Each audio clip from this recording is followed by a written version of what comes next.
sambil menunjukkan surat permohonan PT Palma I yang telah mendapat disposisi Gubernur Riau.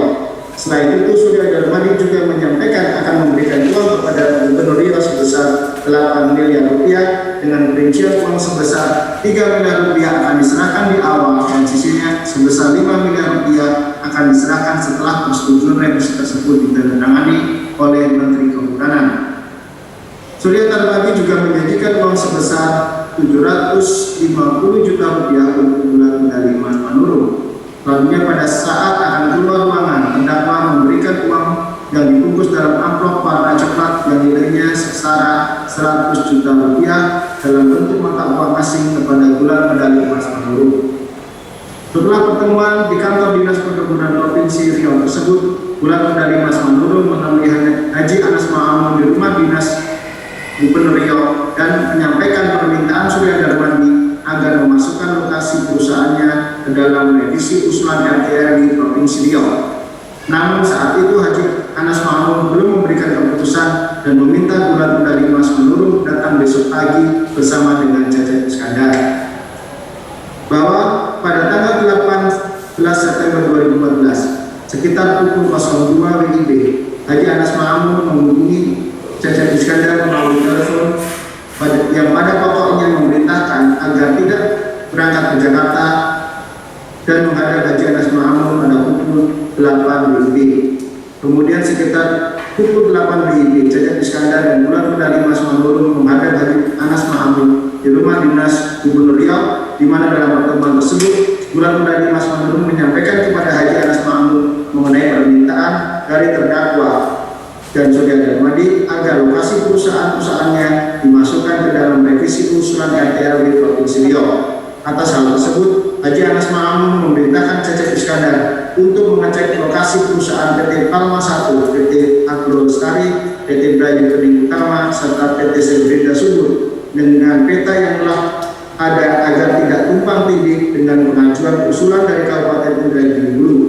Oleh karena lokasi perusahaan tersebut tidak termasuk dalam pengajuan di Kabupaten Indragiri Hulu, Haji Anas Ma'amun kemudian memerintah Cecep Iskandar untuk memasukkan lokasi PT Palma I, PT Panca Agro Lestari, PT Panca, PT Bayu Bening Utama, serta PT Sebrida Subur ke dalam revisi usulan RT RW Provinsi Riau. Atas permintaan tersebut, Cecep Iskandar pergi ke kantor Bapeda Provinsi Riau untuk membuat peta lokasi perusahaan-perusahaan bagaimana dimohonkan oleh PT Palma I. Selanjutnya, bulan medali emas Manurung menyampaikan kepada Haji Anas Ma'amun bahwa Surya Darmadi berjanji akan memberikan uang kepada Haji Anas Ma'amun sebesar 8 miliar rupiah dan akan dibayarkan terlebih dahulu sebesar 3 miliar rupiah, sedangkan sisanya akan diberikan setelah disetujui Menteri Kehutanan. Atas penyampaian tersebut, Haji Anas Ma'amun menyanggupinya. Selanjutnya, sekitar pukul 11.00 WIB, bertempat di kantor Bapeda Provinsi Riau, terdakwa Suryadi Tirta menemui Cecep Iskandar untuk memastikan usulan lokasi perusahaan-perusahaannya yang diajukan ke Gubernur Riau telah terakomodir. Masih di hari yang sama, sekitar pukul 13.00 WIB, bertempat di salah satu kamar hotel Arya Duta Pekanbaru, bulan medali emas Manurung melakukan pertemuan dengan terdakwa. Dalam pertemuan tersebut, terdakwa menyerahkan dua buah amplop, yaitu satu amplop berisi uang dolar Singapura yang nilainya setara dengan 3 miliar rupiah untuk Haji Anas Ma'amun, dan amplop lainnya berisi uang dolar Singapura yang nilainya setara dengan 650 juta rupiah yang diperuntukkan bagi bulan medali emas Manurung yang berasal dari Surya Darmadi. Selanjutnya, bulan medali emas Manurung menuju rumah dinas Gubernur Riau dan menyerahkan amplop berisi uang dalam bentuk dolar Singapura yang setara dengan 3 miliar rupiah tersebut kepada Haji Anas Ma'amun. Pada sore harinya, bertempat di rumah dinas Gubernur Riau setelah selesai memasukkan lokasi perusahaan sesuai dengan usulan PT Palma I ke dalam peta lampiran revisi usulan RT RW Provinsi Riau. Cecep Iskandar menghadap Haji Anas Ma'amun meminta tanda tangan peta tersebut. Setelah menerima penjelasan dari Cecep Iskandar tentang lokasi perusahaan sesuai dengan permohonan PT Palma I, Haji Anas Ma'amun menandatangani peta tersebut yang masuk dalam lampiran surat Gubernur Riau nomor 050-Bapeda-8516 tanggal 17 September 2014 tentang revisi usulan perubahan luas kawasan hutan di Provinsi Riau meskipun lokasi perusahaan-perusahaan yang dimohonkan PT Palma I tersebut tidak termasuk dalam lokasi yang direkomendasikan oleh tim terpadu. Bahwa pada hari Jumat tanggal 16 September 2014, Cecep Iskandar menyerahkan surat Gubernur Riau nomor 050-5/58516 kepada Kementerian Kehutanan yang diterima oleh Masyur selaku Direktur Perencanaan Kawasan Hutan Kementerian Kehutanan di Jakarta, bahwa pada hari Minggu tanggal 21 September 2014 di tempat di Hotel Arya Duta Pekanbaru terdakwa dan Bulat Medali Emas Manurung melakukan pertemuan dengan Cecep Iskandar, di mana dalam pertemuan tersebut Bulat Medali Emas Manurung serta Cecep Iskandar untuk menunjukkan kepada terdakwa bahwa lokasi yang dimohonkan PT Palma I telah dimasukkan dalam usulan yang diajukan oleh Haji Anas Mahmud, bahwa terdakwa bersama-sama dengan Surya Darmadi mengetahui atau patut menduga bahwa perbuatannya memberi hadiah uang yang diserahkan kepada Haji Anas Mahmud melalui Bulat Medali Emas Manurung dalam bentuk mata uang dolar Singapura setara dengan 3 miliar rupiah dari yang menjanjikan sebesar 8 miliar rupiah untuk menggerakkan Haji Anas Mahmud selaku Gubernur Riau upaya memasukkan lokasi PT Palma I, PT Panca Agro Lestari, PT Banyu Bening Utama, serta PT Sibreda Subur di Kabupaten Indagiri Hulu ke dalam surat Gubernur Riau nomor 050/85116 tanggal 17 September 2014 tentang revisi usulan perubahan luas kawasan bukan hutan di Provinsi Riau yang ditandatangani oleh Haji Anas Mahmud, meskipun lokasi tersebut tidak termasuk dalam lokasi yang direkomendasikan oleh tim terpadu yang bertentangan dengan kewajiban Haji Anas Mahmud selaku penyelenggara negara bagaimana diatur dalam Undang-Undang Nomor 28 Tahun 1999 tentang penyelenggaraan negara yang bersih dan bebas dari korupsi, kolusi dan nepotisme, yakni pasal 5 angka 4 yang menyebutkan setiap penyelenggara negara berkewajiban untuk tidak melakukan perbuatan korupsi, kolusi dan nepotisme, dan pasal 5 angka 6 yang menyebutkan setiap penyelenggara negara berkewajiban untuk melaksanakan tugas dengan penuh rasa tanggung jawab dan tidak melakukan perbuatan tercela tanpa pamrih baik untuk kepentingan pribadi, keluarga, kroni maupun kelompok, dan tidak mengharapkan imbalan dalam bentuk apapun yang bertentangan dengan ketentuan program perundang-undangan yang berlaku, serta bertentangan dengan kewajiban Haji Anas Mahmud selaku kepala daerah sebagaimana diatur dalam Undang-Undang Nomor 32 Tahun 2004 tentang pemerintahan daerah, yakni pasal 28 huruf D yang menyebutkan kepala daerah dilarang melakukan korupsi, kolusi dan nepotisme dan menerima uang, barang dan atau jasa dari pihak lain yang mempengaruhi keputusan atau tindakan yang akan dilakukannya. Bahwa perbuatan terdakwa merupakan tindak pidana sebagaimana diatur dan diancam pidana dalam pasal 5 ayat 1 huruf A Undang-Undang Nomor 31 Tahun 1999 tentang pemberantasan tindak pidana korupsi sebagaimana telah diubah dengan Undang-Undang Nomor 20 Tahun 2001 tentang perubahan atas Undang-Undang Nomor 31 Tahun 1999 tentang pemberantasan tindak pidana korupsi junto pasal 55 ayat 1 ke 1 KUHP. Mohon izin majelis untuk dakwaan kedua tidak kami bacakan secara keseluruhan dan akan dibacakan pada bagian awal, bagian unsur dan bagian akhirnya. Untuk selebihnya mohon izin untuk bisa dianggap dibacakan. Baik, terima kasih saudara penasihat hukum pendapat ya. Yang untuk dakwaan atau kedua yang dibacakan unsurnya, uraian perbuatannya sama saja dengan yang sudah dibacakan ya. Setuju ya Pak? Setuju Pak. Ini silakan saudara menuntut membacakan uraian unsurnya. Atau kedua, bahwa terdakwa Surya Darmadi bersama-sama dengan Surya Darmadi masuk dalam daftar pencarian orang atau DPO nomor R garis datar 3246 garis miring J garis miring 01.02 garis miring 01 garis datar 23 garis miring 08 garis miring 2019 tanggal 9 Agustus 2019 pada hari Rabu tanggal 17 September 2014 sampai dengan hari Kamis tanggal 18 September 2014 atau setidaknya pada suatu waktu dalam tahun 2014 bertempat di kantor Dinas Perkebunan Provinsi Riau, Hotel Arya Duta Pekanbaru, Rumah Dinas Gubernur Riau, atau setidaknya di tempat-tempat yang masih termasuk dalam daerah hukum pengadilan tindak pidana korupsi pada Pengadilan Negeri Pekanbaru yang berwenang memeriksa dan mengadili perkara ini telah melakukan atau turut serta melakukan perbuatan memberi hadiah atau menjanjikan sesuatu, yaitu memberi uang dalam bentuk mata uang dolar Singapura yang nilainya setara dengan 3 miliar rupiah dari uang yang dijanjikan sebelumnya sebesar 8 miliar rupiah kepada PRD, yaitu kepada Haji Anas Mahmud selaku Gubernur Riau periode 2014-2019 yang dinaikkan berdasarkan keputusan Presiden Republik Indonesia nomor 10 garis miring P tahun 2014 tanggal 14 Februari 2014 yang diberikan oleh bulat medali emas Manurung dengan mengingat kekuasaan atau wewenang yang melekat pada jabatan atau kedudukannya atau oleh pemberi hadiah yang dianggap melekat pada jabatan atau kedudukan tersebut, yaitu dengan mengingat kekuasaan atau wewenang yang melekat pada Haji Anas Mamun selaku Gubernur Riau yang dapat memasukkan lokasi PT Palma 1, PT Panca Agro Lestari, PT Banyu Bening Utama, serta PT Segerida Subur yang terletak di Kabupaten Indragiri Hulu yang merupakan anak usaha PT Darmax Agro milik Surya Darmadi ke dalam Surat Gubernur Riau nomor 050 garis miring Bapeda garis miring 8516 tentang revisi usulan perubahan luas kawasan bukan hutan di Provinsi Riau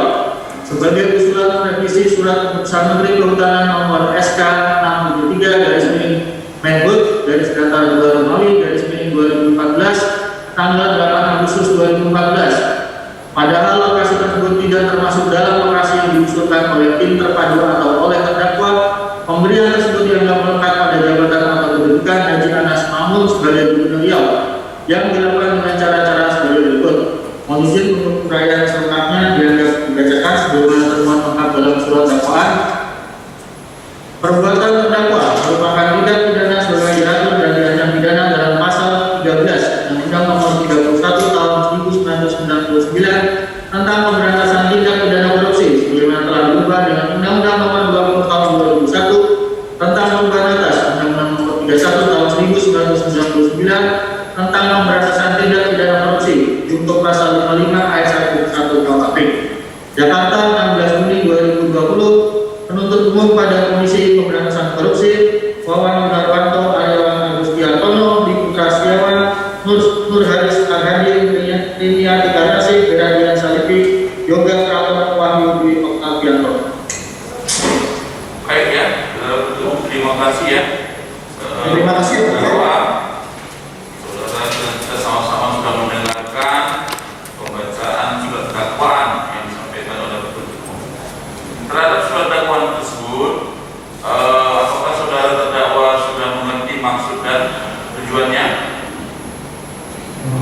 Sudah mengerti yang mulia. Sudah mengerti. Ya. Apakah akan mengajukan keberatan penasihat hukumnya dan terdakwa terhadap surat dakwaan ini? Dari surat dakwaan ini saya mengerti atas dakwaannya, tetapi ada beberapa hal yang tidak benar yang mulia. Antara lain soal pemberian di diskon sebesar 100 juta maupun pemaham kalau tidak mulia itu tidak ada dan tidak pernah terjadi. Masalah surat dakwaan itu benar atau tidak benar, nanti itu sudah memasuki persoalan pokok perkara ya. Nanti ada saksi dari saudara, dari umum yang akan sama-sama dibuktikan di persidangan, ya. Maksudnya keberatannya, apakah saudara keberatan tentang waktunya terjadinya, tempat terjadinya, apakah ada cacat dalam uraian dakwaannya yang membuat saudara menjadi bingung, menjadi tidak jelas, seperti gitu ya. Atau saya tanya kepada penasihat hukum akan mengajukan keberatan Pak terhadap surat dakwaan ini atau tidak? Ya, yang mulia, kami akan mengajukan keberatan yang mulia. Baik, kalau begitu kami kasih waktu minggu depan ya Pak ya. Siap yang mulia. Pak, Bapak akan mengajukan keberatannya ya Pak ya. Betul yang mulia. Siap. Baik. Yang mulia, Ya. Yang mulia izin. Ya, silakan. Sebelum ditutup tadi ada hal yang ingin disampaikan penuntut umum melalui sidang majelis. Ya. Kami ingin memberikan satu renvoy saja yang mulia pada halaman 3. Tertulis kewajiban terdakwa itu kami ganti dengan kewajiban Haji Anas Mamun. Itu saja yang mulia kami renvoy. Kami secara formal kami akan renvoy nanti ke PN kalau kami akan ke sana, tapi secara lisan kami sudah sampaikan dalam persidangan hari ini. Halaman berapa Pak? Halaman 3 yang mulia di alinea awal yang mulia. Di kepala dakwaan yang mulia di halaman 3 di kepala dakwaan tertulis kewajiban terdakwa, tapi seharusnya kewajiban Haji Anas Mamun. Alinea berapa? Selaku kepala daerah, mohon izin yang di bagian atas yang mulia nanti kami akan kirimkan ke Yang Mulia renvoinya melalui kepanitraan, tapi secara lisan kami sampaikan dahulu melalui persidangan Yang Mulia ini. Kewajiban bertentangan dengan kewajiban Anas Makmun. Ya, Yang Mulia, Yang Mulia. Harusnya ke ya nanti reponya dikasihkan ya. Ya, Baik. Ada lagi Mas? nah itu saja Yang Mulia, terima kasih. Baik, saudara penasihat hukum, terdakwa ada lagi mau disampaikan? Cukup Yang Mulia. Cukup Yang Mulia. Cukup Yang Mulia. Sidang kita tunda sampai tanggal tanggal 6 ya. Tanggal 6 Juli ya Pak. 6 Juli. 6 Juli 2020. Panggilannya pagi ya Pak, jam 9 bisa ya Pak? Ya, siap Yang Mulia. Yang Mulia mohon izin terkait dengan karena terdakwa mengajukan eksepsi, Ya. mungkin selama eksepsi sampai mungkin putusan selah atau karena kondisi mungkin persidangan masih seperti biasa, masih online seperti ini Yang Mulia. Iya. Nanti dalam kondisi kalau sudah terbuka kami mungkin bisa berubah nanti mungkin persidangan. Kita lihat kondisinya ya Pak. Ya, siap Yang Mulia, kami ikut dengan putusan Yang Mulia nanti. Ya. Kalau memungkinkan Bapak boleh datang kemari, kita sidangnya kemari. Tapi kalau situasinya masih seperti ini belum ya Pak. Ya, siap Yang Mulia, siap. Kalau Bapak datang kemari harus menyertakan hasil tes COVID ya Pak. Hasil rapid testnya. Kalau Bapak nggak bawa rapid testnya kemari, kami nggak layani Bapak. Ya, siap Yang Mulia. Bapak berasal dari Merah-merah Yang Mulia. Iya. Ya. Ya, Ini kalau ada perubahan akan kita sampaikan Pak ya. Sementara ini tetap melalui video konferensi ya Pak. terima kasih Yang Mulia. Nanti sidangnya tanggal 6 Juli 2020. Acaranya keberatan penasihat hukum atas dakwaan penuntut umum yang dilakukan secara video konferensi seperti ini. Kita mulai pukul 9 ya Pak. Ya, Yang Mulia. Saya Pak, saudara penasihat hukum bisa ya? Ya, Yang Mulia. Ya, sidang tutup ya. Sidang kami tutup. terima kasih.